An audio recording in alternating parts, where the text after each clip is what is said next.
Hello friends, welcome to मन law classes. I am Gautam Dixit. आज के इस वीडियो में हम सितंबर 20 2021 का डेली हिंदू न्यूज़ एनालिसिस का करेंगे। सो चलते हैं न्यूज़ की तरफ।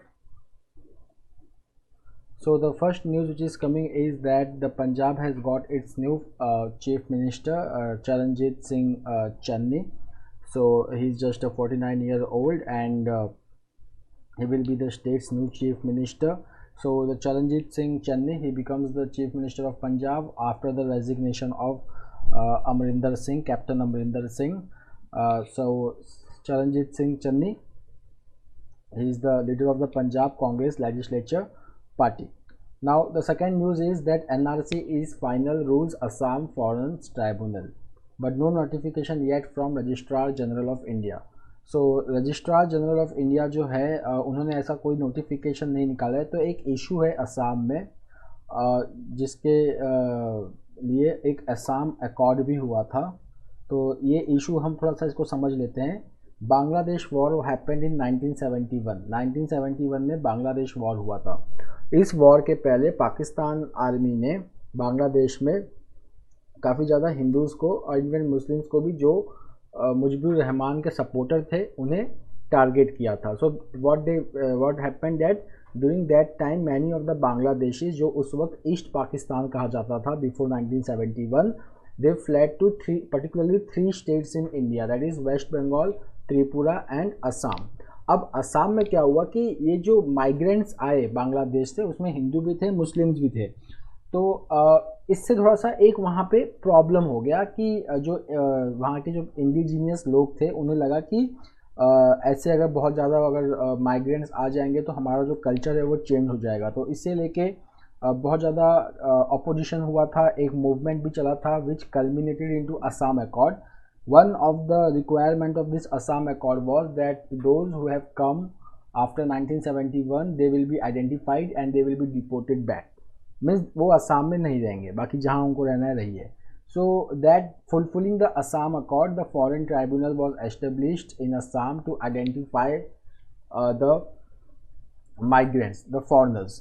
तो ये वो केस चल रहा है। तो यहाँ पे फॉरनर्स ट्राइब्यूनल जो है इन्होंने एक बता दिया कि हमारे पास final national register for citizen बन चुका है। Means national register for citizen का मतलब वो होता है, एक ऐसी लिस्ट होती है जिसमें सिटीजन्स का एन्यूमरेशन होता है कि हमारे असम में कितने असम के सिटीजन्स हैं।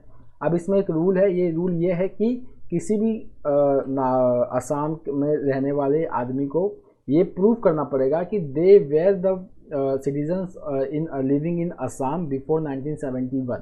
तो उन्हें अपने फादर का या ग्रैंडफादर का कोई एक ऐसा रिकॉर्ड उनको दिखाना पड़ेगा, या वोटर लिस्ट में उनके फादर या ग्रैंडफादर का नाम था। So they have to show that in order to prove their citizenship. तो इसे कहते हैं नेशनल रजिस्टर फॉर सिटीजन। एक आपने और नाम सुना होगा, नेशनल पॉपुलेशन रजिस्टर। तो नेशनल पॉपुलेशन रजिस्टर में सिर्फ सिटीजन्स नहीं, जो नॉन सिटीजन्स हैं जो इंडिया में काफ़ी टाइम से रह रहे हैं, 6 महीने के ऊपर से रह रहे हैं, उनके भी नाम होते हैं। बट नेशनल रजिस्टर सिटीजन में सिर्फ सिटीजन्स के ही नाम होते हैं। सो ओवर हियर दो the registrar general of India, the population का जो पूरा जो हमारा पॉपुलेशन सेंसस होता है उसका जो पूरा लिस्ट कंपाइल किया जाता है, it is happens under the registrar general of India. तो रजिस्ट्रार जनरल ऑफ इंडिया ने अभी तक कोई फाइनल नोटिफिकेशन नहीं निकाला है कि the final NRC for Assam has been compiled. उसके बाद under the foreigners tribunals order 1964, foreigners tribunals को सिर्फ ओपिनियन देने की राइट्स हैं, उन्हें कोई फाइनल डिसीजन वो नहीं दे सकते। Then come to the next important news, 1.2 lakh death in road accidents in 2020 according to the National Crime Records Bureau। तो अगर हम रोड एक्सीडेंट्स देखें तो इंडिया में रोड एक्सीडेंट बहुत ज़्यादा है। रोड एक्सीडेंट के कैपिटल के नाम से भी इंडिया जाना जाता है। So if you will see that in 2020 India recorded 1.2 lakh cases of death specially due to negligence relating to road accident. ठीक है, negligence related to road accident. अब कोविड-19 लॉकडाउन के वजह से travelling, the people were not travelling so frequently, but then also India registered about 1.2 lakh cases of death due to negligence. Okay, so this is one of the important thing. अगर उसके बाद अगर हम देखें so hit and run cases 1.35 lakh cases, ये भी बहुत ज़्यादा है। Okay, then if you will see the cases of causing hurt by rash driving, so it is right now 1.3 lakh in 2020। अगर हम रोड रेलवे एक्सीडेंट्स की बात करें तो 52 केसेस। इस since the road accident in India is very high, so the Union Ministry of Road and Transport ने एक target set किया है कि that by 2024 the number of road accidents in India will be reduced by 50%। उसके बाद ये news आ रहा है कि यहाँ पे देखा जा रहा है कि due to migration, okay, and due to difference in population of especially North India and South India, Hindi is gaining due to a demographic shift। okay, so demographic shift मतलब population number में जो shift आ रहा है, तो अगर हम देखेंगे कि birth rate जो होता है तो अगर उससे हम पता लगाएं, so the population growth is very high in Hindi speaking belt, first thing। second, the migration, ठीक है, out migration from Hindi speaking belt to other parts of the country जहाँ पे हिंदी नहीं बोली जाती, वो भी हाई है।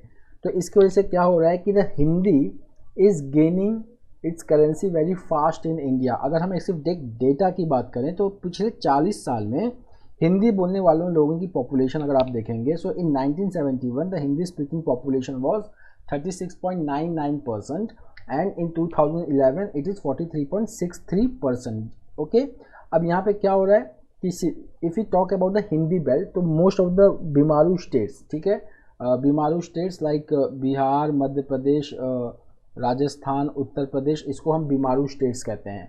तो बीमारू स्टेट्स में अगर हम देखेंगे तो fertility rates are very high among the poor. यहाँ पे पॉवर्टी बहुत ज़्यादा है तो फर्टिलिटी रेट भी बहुत ज़्यादा होगा, वुमेन के अंदर लेस एजुकेशन होगा, तो इसकी वजह से जो पॉपुलेशन ग्रोथ देखा जाता है इस सेगमेंट में वो बहुत ज़्यादा है। सेकेंड थिंग, जो माइग्रेशन है वो भी इस सेक्शन में बहुत ज़्यादा है। So what happens that suppose they move to Kerala, so what happens, और कर्नाटका और Maharashtra, so what happens the proportion of Hindi speaking people in this non Hindi speaking states will start increasing. So this is the problem going on. So today if you will see then Hindi speaking states they make up 46% of the population of India also. तो यहाँ पे जो issue है ये है कि India का under the national education policy 2020 एक निपुण भारत प्रोग्राम है which focuses on foundational literacy and mathematics. तो इनके जो पूरे कोर्स मॉड्यूल्स हैं वो हिंदी या इंग्लिश में तैयार किए गए हैं, बाकी लैंग्वेजेस में तैयार नहीं किया गया है। सो जो नॉन हिंदी स्पीकिंग स्टेट्स हैं उनको इससे प्रॉब्लम हो रही है।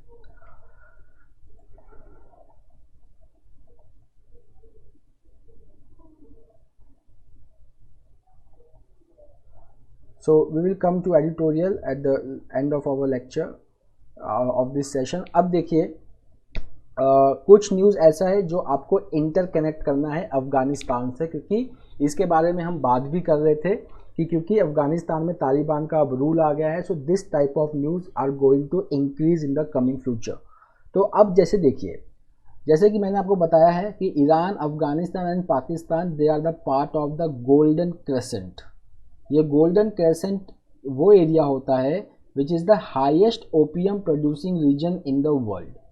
अब इस ओपियम से हीरोइंस बनाया जाता है, it is a kind of drug, और इस हीरोइन को बेचा जाता है मार्केट में कि ताकि पैसा जनरेट हो, और वो पैसा जो है वो टेरर फाइनेंसिंग में यूज़ होता है।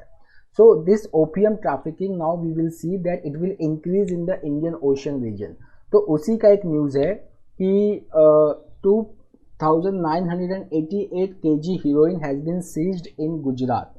ओके फाइन, एक कंटेनर में ये पाया गया जो विजयवाड़ा से आया था। तो इसे देखिए, यहाँ पे अगर आप इस लाइन में आएंगे तो देखिए बहुत इंपॉर्टेंट है second paragraph, that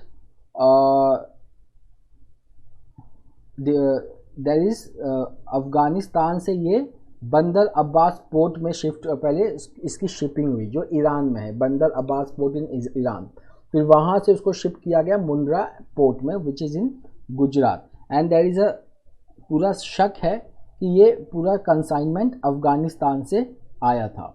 okay, now they have been seized under the India का एक एक्ट है which bans the transportation, use and manufacture of this products which is called as narcotic drugs and psychotropic substance act. ठीक है, अब इसी से मिलता जुलता एक और न्यूज़ देख लीजिए जो नीचे ही आया है, Iranian boat with drug seized off at Gujarat coast, तो इसी की बात हो रही है।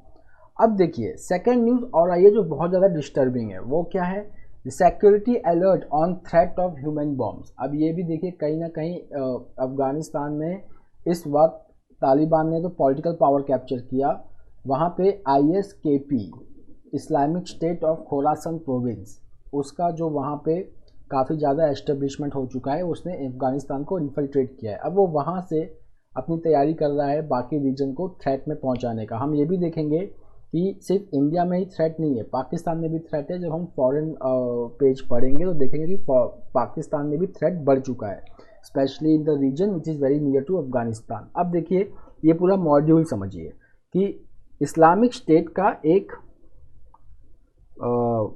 इंस्टीट्यूशन है दैट इज़ कॉल्ड एज al Saqri foundation for military science.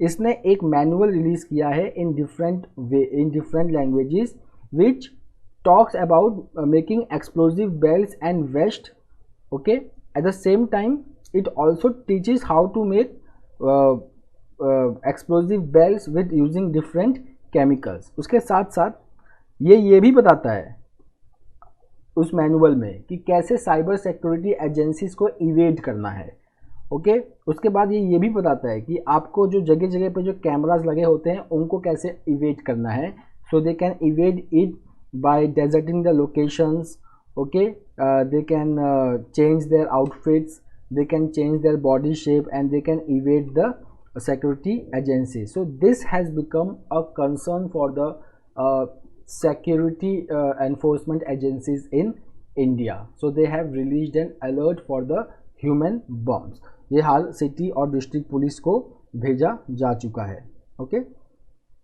और अगर हम देखेंगे कि अफगानिस्तान में जो मिलिटेंट्स हैं now they are attempting to aggressively infiltrate into India, particularly in Jammu and Kashmir, okay. अब एक पॉजिटिव न्यूज़ की तरफ आते हैं, फॉरेन टूरिस्ट में be allowed to visit India. तो right now the situation in India related to COVID-19 is improving, so India has announced that free visa for first 5 lakh visitors to promote tourism in India. This page is full with political news which is not important for us. So right now we will move to the next page, page number 10. Now see यहाँ पे जो Saudi Arabia के foreign minister हैं prince Faisal bin Farhan al Saud, he visited India and he spelled out the plan for investment in India. Already Saudi Arabia in 2019 had pledged to invest $100 billion in India, but वो थोड़ा सा delay हो गया है, okay. So यहाँ पे जो बात ये किसी का ओपिनियन है तो हमारे लिए इतना इम्पोर्टेंट नहीं है, but the important thing is कि अफगानिस्तान में इशू होने की वजह से क्या हो रहा है कि there is already a rivalry between Iran and Saudi Arabia, okay। So you have to understand this geopolitics that Saudi Arabia will never see that Iran increases its influence in Afghanistan। अब अगर हम पिछले news से connect करेंगे तो Iran, China, Pakistan, Russia, they are already forming an alliance to work together in Afghanistan, which will not be favorably looked upon by Saudi Arabia। So now Saudi Arabia will definitely look for making its own regional alliance to increase their influence in Afghanistan। तो ये कुछ उससे related है, जियो politics की सारी बातें हैं। यहाँ पे जो हमें बात करनी है कि इंडिया में, ठीक है, एक ऑर्गेनाइजेशन ऑफ इस्लामिक कोऑपरेशन है जिन्होंने जम्मू एंड कश्मीर का जो आर्टिकल 370 के अंदर जो स्पेशल स्टेटस विड्रॉ होने के बाद they had made some statements. So over here he had said that they support the Indian government but they might have their own issues on everything, so under that they have given their statements। यहाँ पे एक चीज़ और जो important है जो आपको जानना चाहिए वो है OPEC, oil producing export countries, OPEC. OPEC का जो हेडक्वार्टर है वो वियना में है, in Austria. It is in Vienna in Austria. Now see the members of OPEC. So the members of OPEC are Algeria, Angola, Equatorial Guinea, Gabon, Iran, Iraq, Kuwait, Libya, Nigeria, Republic of Congo, Saudi Arabia, United Arab अमीरात, Venezuela. जो इसके farmer members थे वो थे Ecuador, Indonesia and Qatar. अब हम आते हैं दूसरे न्यूज़ की तरफ। बहुत ही इंपॉर्टेंट न्यूज़ है। एक एंटी टैंक मिसाइल होता है जिसको हम कहते हैं Nag. You have to understand this, we call it Nag missile. इस Nag missile is anti tank मतलब टैंक को डिस्ट्रॉय करता है। अब इस नाग मिसाइल को क्या हेलीकॉप्टर से लॉन्च किया जा सकता है? तो किया जा सकता है। तो जब हम इस नाग को अगर मॉडिफाई कर दें कि अगर वो हेलीकॉप्टर से भी लॉन्च किया जा सके तो उसे हम कहते हैं HELINA. So the full form of HELINA is the helicopter launch Nag anti tank guided missile, जिसको हम कहते हैं HELINA. It has been developed indigenously by defence research and development laboratory in Hyderabad which is a subsidiary of DRDO। ठीक है, ये HELINA कौन use करेगा? ये हेलिना यूज़ करेगा army. Indian army will use HELINA to launch attack on missiles from helicopter.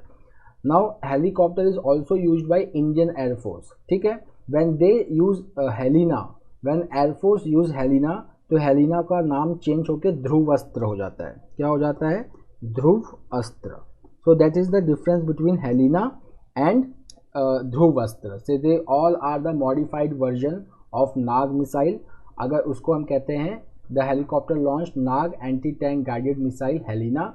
This Helina is to be used by Indian Army, but if the Indian Air Force uses this, then it is called as Dhruvastra. तो missile same है, नाम अलग अलग है। इसको manufacture किसने किया है? This is also important. Defence research and development laboratory which is based in Hyderabad. उसके बाद हम अफगानिस्तान में आते हैं। इंडिया का बहुत ज़्यादा इन्वेस्टमेंट है अफगानिस्तान में। about $3 billion in welfare infrastructure projects in the country from past 20 years, but now after the takeover of Taliban, the Union Minister of Road and Transport, he has said that the final decision of continuing the investment in Afghanistan will be taken by our Prime Minister। तो हम यहाँ पे एक basic कर लेते हैं। India और अफगानिस्तान का एक एग्रीमेंट है। In 2011 they signed an agreement which is called as India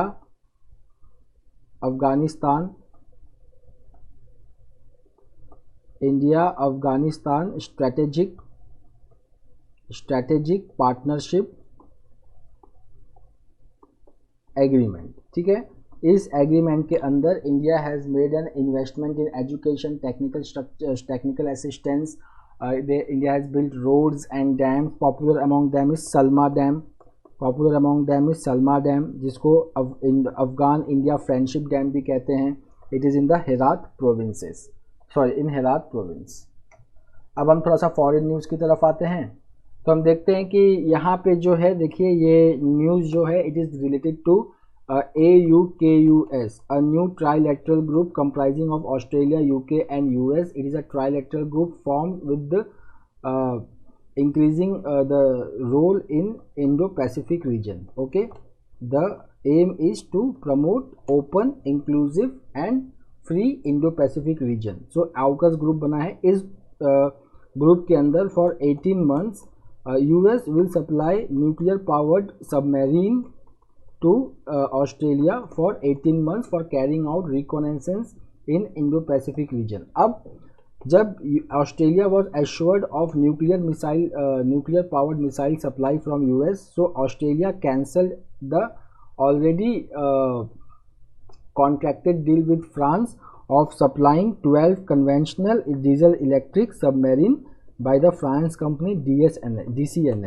DCNS ही वो कंपनी है जिसने स्कॉर्पियन क्लास सबमरीन बनाया है, जिसको इंडिया ने भी परचेस किया है।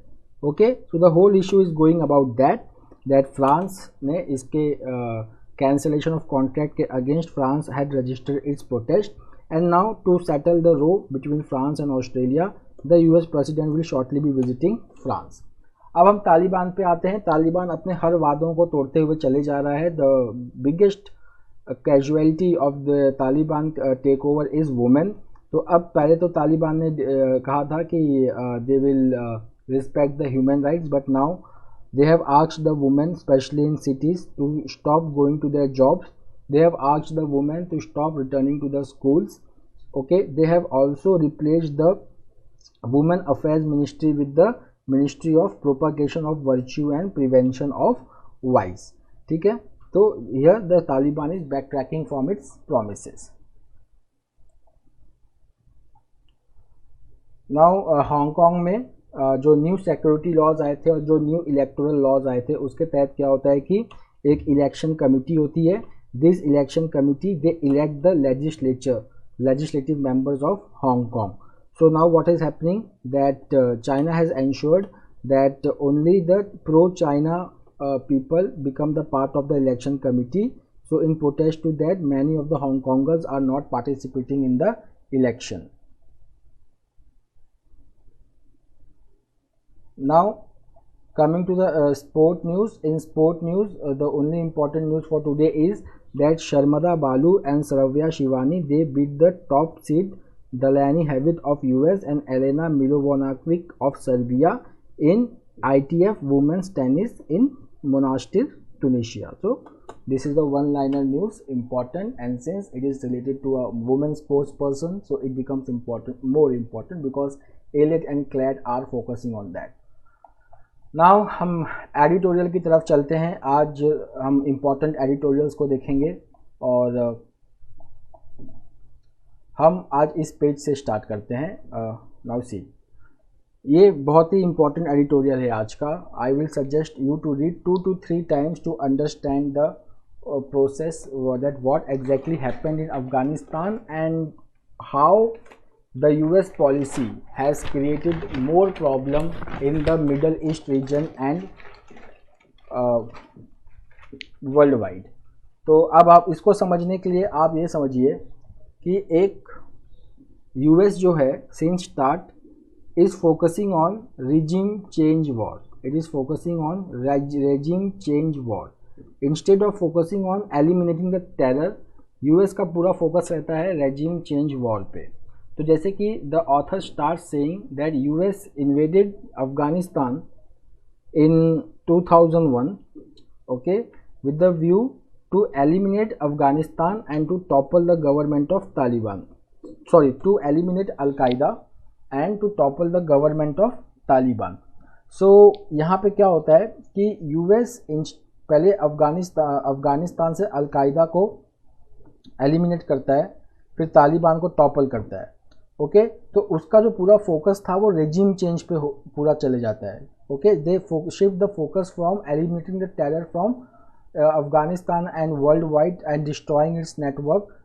वहाँ से they start focusing on regime change. So what Al-Qaeda does, that Al-Qaeda gets away from Afghanistan. US gets busy with Iraq. In meantime, Al-Qaeda starts spreading its network in other regions. Second, what happens that when America invades Iraq, it topples the government. After that, what happens that anarchy follows. अब anarchy जब वहाँ पे होता है तो उसमें क्या होता है कि अमेरिका इसको इंस्टेबिलिटी को मैनेज नहीं कर पाता. So now the jihadist group, the terrorist group, they look for such instability in which they can proliferate. The best example is Iraq. After the US invasion in Iraq, the condition was ripe for Islamic state to rise. After that the US committed the third mistake in Libya. They invaded Libya. Muammar Gaddafi was removed from the political power. And after that, the chaos followed in Libya, which allowed the terrorist group to expand their network in Libya and other parts of Africa. तो यहाँ पे because of the regime change policy of US, the terrorist groups are regrouping, reproliferating and expanding their network.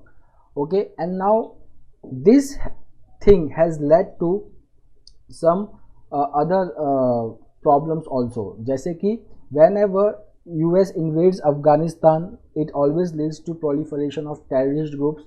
Then those terrorist groups start attacking the people, which leads to the refugee crisis. The second important thing is that whenever there is an invasion, so the lot of Muslims get killed, and the terrorist group use this for their emotional purpose. They induce the youth and they tell them that the West has launched a crusade against the Muslims, and this helped them to recruit young Muslims into their fold, which leads to more proliferation of terror. The third casualty to America was that while America was busy in Afghanistan after the Cold War, China started taking the more strategic space, more geostrategic space in Indo-Pacific region and other regions, especially near to Middle East.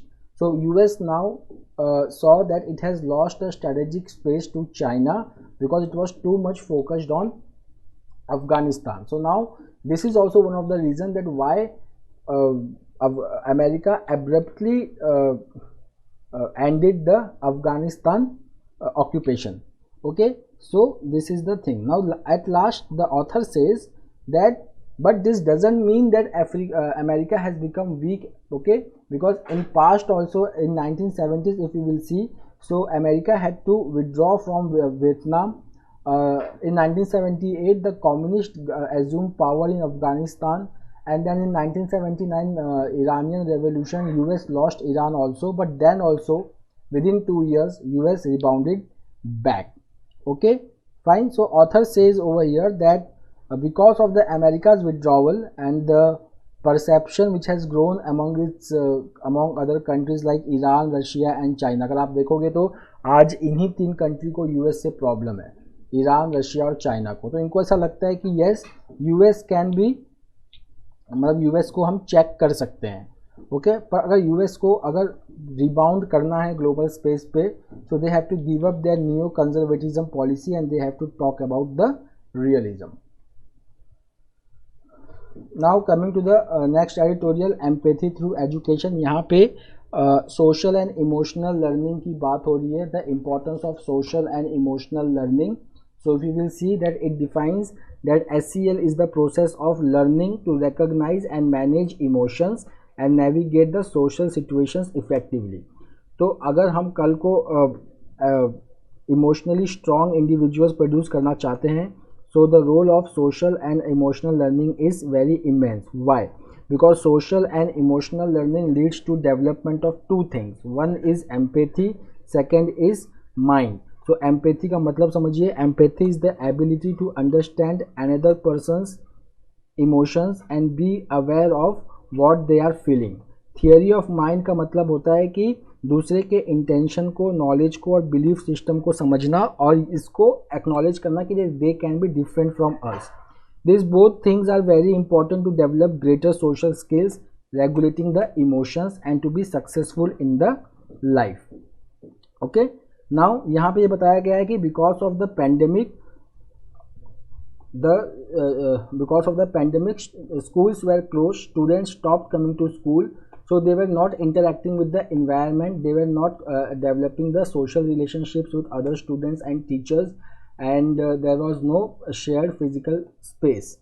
Okay, so there is a inadequate support for social and emotional learning still remains. So how can we move forward? So we can move forward that we can develop the social and emotional learning practices based on socio-economic background of children. And the second, we must make such a strategy where educators and caretakers, मतलब caretakers मतलब parents, इन दोनों का जो एक target होता है, इन दोनों को अलाइन करना, ठीक है, और लॉन्ग टर्म सक्सेस को बिल्ड करना.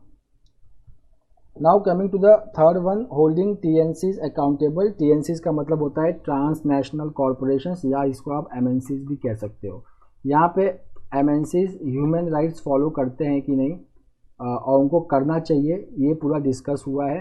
तो why this is in news? Because the UN working group on human rights, transnational corporations and other business, they have published the report on human rights compatible international investment agreement. And they have urged, इन्होंने कहा है कि जितने भी bilateral investment treaty होते हैं, bilateral investment treaty का मतलब कि 2 देशों के बीच में ट्रीटी होता है, and they commit that the investment of one country in another country and vice versa will be protected. तो इसके अंदर जो ह्यूमन राइट्स ऑब्लिगेशंस को the human rights principle should be involve in this.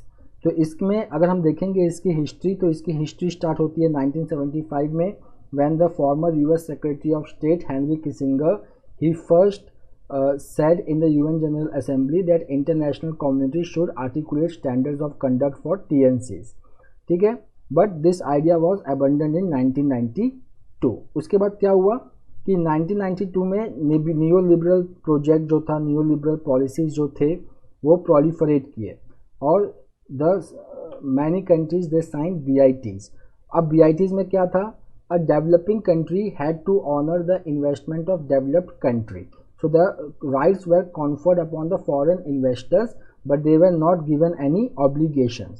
उसके बाद 2011 में John रग्गी who was the UN special rapporteur on business and human rights, he presented a report। After that in 2014 the UN Human Rights Council established an working group, open-ended working group to build a legally binding instrument for transnational companies for respecting the human rights। अब यहाँ पे author कहता है कि bilateral investment treaties are the best way to hold TNCs accountable for international law। He cites a case which is called as Arbusser versus Argentina। इस case में Argentina ने एक कंपनी अर्बसर के ऊपर ये बोला कि that this company has not uphold the fundamental right to life and this was accepted by the court। अब यहाँ पे इंडिया के लिए एक लेसन आता है कि इंडिया जो BIT है अपने BIT को इस तरीके से बना सकता है कि ताकि the multinational companies are obligated to respect the are under obligations to respect the human rights. Okay, so यहाँ पे इंडिया में एक क्लॉज है इंडिया के BIT में, बेस्ट एंडेवर क्लॉसेज। ये best endeavour clauses they don't put binding obligation, so this should be removed, ठीक है ना। We can follow the Nigeria Morocco BIT विच imposes binding obligations on foreign investment such as making it mandatory for them to conduct environmental impact assessment। Okay, so इस editorial में एक हम ये discuss कर लेते हैं कि इंडिया में क्या हुआ है कि इंडिया में वैक्सीनेशन तो बढ़ रहा है, 2.5 करोड़ का वैक्सीनेशन सिंगल डे में लगा था, पर इंडिया में जो प्रॉब्लम है वो ये है कि सप्लाई इतना नहीं है वैक्सीन का जितना प्रॉमिस किया गया था। जैसे कि अगर हम भारत बायोटेक की बात करें, so it was suppose to supply 6 to 7 crore doses from July August, but till now it has only supplied 3 crore doses, ठीक है। तो अब अगर हम देखें कि we should go for vaccination very fast, हमें डेल्टा वेरिएंट से इतना खतरा नहीं है क्योंकि डेल्टा वेरिएंट को हम ऑलरेडी सेकेंड वेव में फेस कर चुके हैं, but because the educational institutions are reopening, winter भी आने वाला है, फेस्टिव सीजन भी आने वाला है, so we must increase our vaccine inoculation। So that's all for today।